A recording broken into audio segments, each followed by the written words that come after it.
All right, number three activity in the goal to be more disciplined and reduce distractions are to set up SOPs. What's an SOP? Standard operating procedure. Why is that important? Well, an SOP could also be called a routine. It could also be called a habit or a set of habits. But the idea of SOP is that you know exactly what to do and you follow that routine. You follow the procedure as a standard way to be more productive. And it will be uncomfortable at first once you set up your productivity SOPs because change is uncomfortable. Differences are uncomfortable. You've already got your set of habits. You've already got your routines. You've already got your procedures that you do on a daily basis about how you start your workday, how you process things, the decisions, the phone calls, the emails, the texts, the information that you've got to think through and problem solve.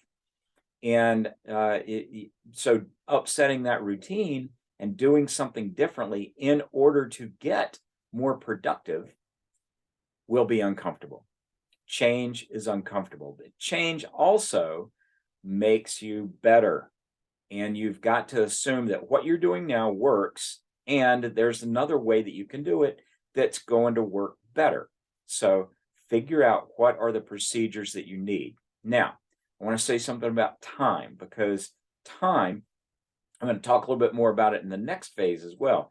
But time of the morning time and the evening time are typically the parts of the day when you've got the most flexibility about how you handle your schedule and your procedures. And it's really important to get your day started in a good way, create some good momentum on productivity. So what do you need to do in order to do that? Is it read a book for a few minutes? Is it read watch videos or listen to a podcast or meditate or pray or what have you? Do some physical fitness activities. But what do you need? And I encourage you to experiment with some different ways of doing things that you believe will make things more productive for you. You are smart and you know and you can experience those things that will work better for you. So once you've experimented and you've found some things, set it up as an SOP, follow through with it rigorously, follow through rigorously for several weeks. There's BS about it takes 21 days to break a habit.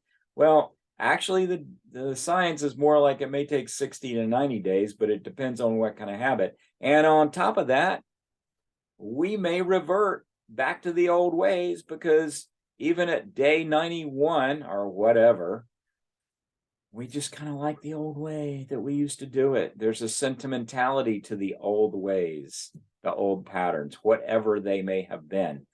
But it is time to reinvent yourself, and you have got your entire life from this moment forward. There is nothing holding you back from changing some of your ways. You may not be able to change them all. You still have to get the kids ready for school. You've still got to take care of your hygiene. But there are some different ways and different things that you might be able to do or add on or subtract from in order to set up new procedures that become your standard operating procedure or standard operating practice in order to be that much more effective. So one of the tools that will really help you out is to set timers. Okay. Most everybody has a phone handy, and I can just say, set a timer for 7 minutes. And there it is, right there. It's counting down. So what does that do? Well, now I want to focus on doing something for the next 7 minutes. And I don't have to do anything longer than that. It could be 2 minutes. It could be 20 minutes. But set a timer and dive in. However much time you have, dive in, start to pick things away, eat the elephant one bite at a time in little time increments like that.